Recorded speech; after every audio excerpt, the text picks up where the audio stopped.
তো প্রথমে আমরা চলে এসেছি দীঘায়। তো চলো তোমাদেরকে একটু দীঘাটা ঘুরে দেখাই। তো এই দেখো কত সুন্দর লাগছে দেখতে। তো এখানে অনেক মানুষ এসেছে। তো এখানে এই বোটগুলোকে পানিতে নামানো হবে, তো এরকম ভাবে। তো চলো আরেকটু আমরা এদিকে ঘুরে আসি।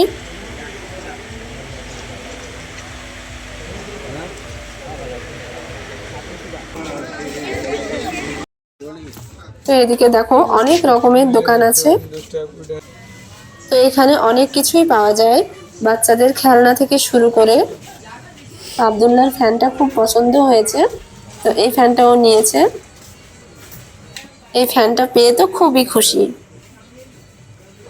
তো এদিকে অনেক কিছুই আছে। তো এখানে আর একটা জিনিসও নিয়েছে। তো এটা মাথায় ম্যাসেজ করা হয়, খুব সুন্দর। আর দেখুন দেখতে কত সুন্দর লাগছে। তো এটাও নিয়েছে। তো দেখুন এর ভিতরটা কত সুন্দর দেখতে। তো এখানে আমরা কালারটা চয়েস করছিলাম যে কোন কালারটা নিব। তো এখানে আমরা লাল কালারটা নিয়েছি। তো আমাদের সব কেনাকাটা হয়ে গেছে, এবার আমরা এখান থেকে বেরিয়ে চলে যাব। তো এখানে দেখুন অনেক সুন্দর, এখানে অনেক রকমের মাছ পাওয়া যায়, চিকেন। তো এখানে ওরা পরিষ্কার করে মশলা মাখিয়ে রেডি করে রেখে দিয়েছে। এগুলো খেতে চাইলে ওরা সঙ্গে সঙ্গে ভেজে রেডি করে দিবে। আর দেখো এগুলো দেখতে কত সুন্দর লাগছে। তো এখানে অনেক রকমের মাছ আছে, চিকেন আছে, কাঁকড়া আছে। এবার আমরা এখান থেকে বেরিয়ে পড়ব ইলিশ মাছ কেনার জন্য।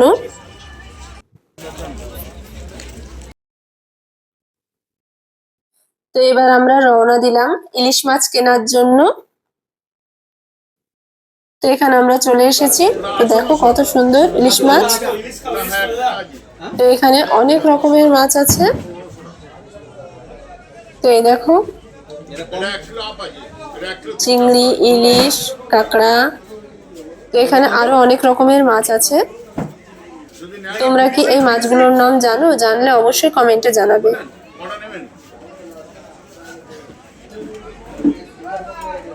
এবার আমরা এখান থেকে ইলিশ মাছ কিনে নিব। তো এখানে দেখো কত বড় বড় ইলিশ মাছ, আর দেখতে কত সুন্দর লাগছে।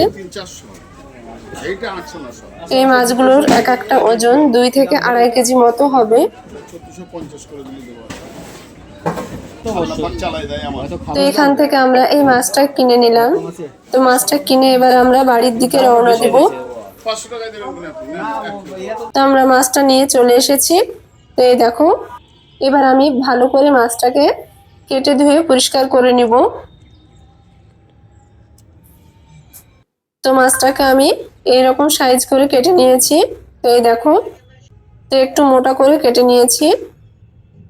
এবার মাছটাকে আমি ভালো করে ধুয়ে নিব। তো মাছটাকে আমি ভালো করে ধুয়ে পরিষ্কার করে নিয়েছি। এবার এখানে আমি ভালো করে হলুদ লবণ মাখিয়ে নিব। প্রথমে দিয়ে দিলাম লবণ, হলুদ গুঁড়ো। এবার এটাকে ভালো করে মাখিয়ে নিব। তো এটা আমার মাখানো হয়ে গেছে। এবার আমি মাছটাকে ভেজে নিব। তার জন্য এবার কড়াতে দিয়ে দিব তেল। তো এখানে আমি সরিষার তেল নিয়েছি। তো তেলটা আমার ভালো করে গরম হয়ে গেছে। এবার আমি মাছগুলো ভেজে নিব।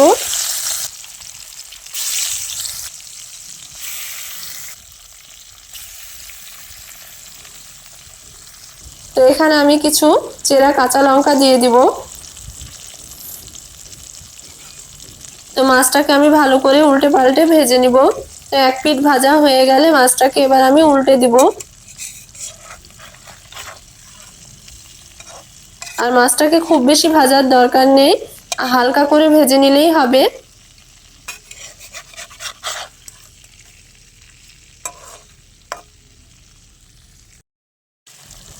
মাছটা আমার ভাজা হয়ে গেছে, এবার আমি তুলে নেব। তো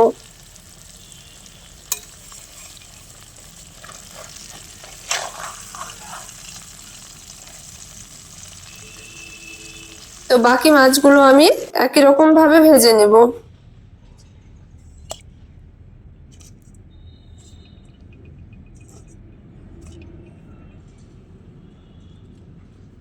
তো এগুলো আমার ভাজা হয়ে গেছে, এগুলো তুলে নিব।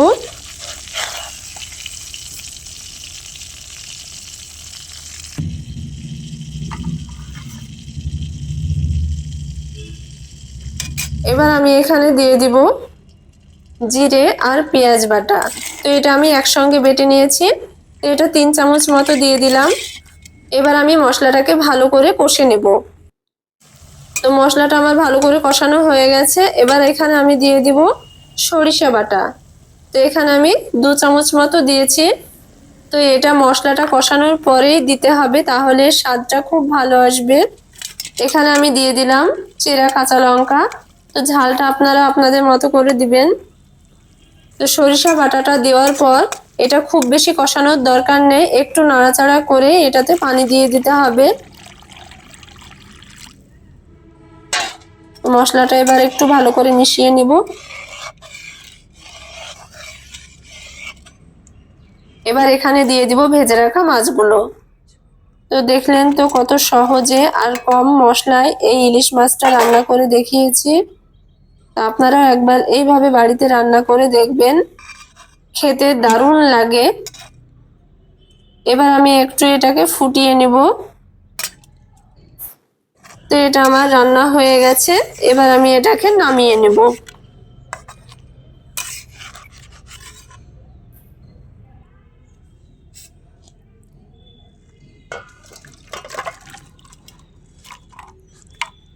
তো আপনারাও একবার এইভাবে বাড়িতে রান্না করে দেখবেন।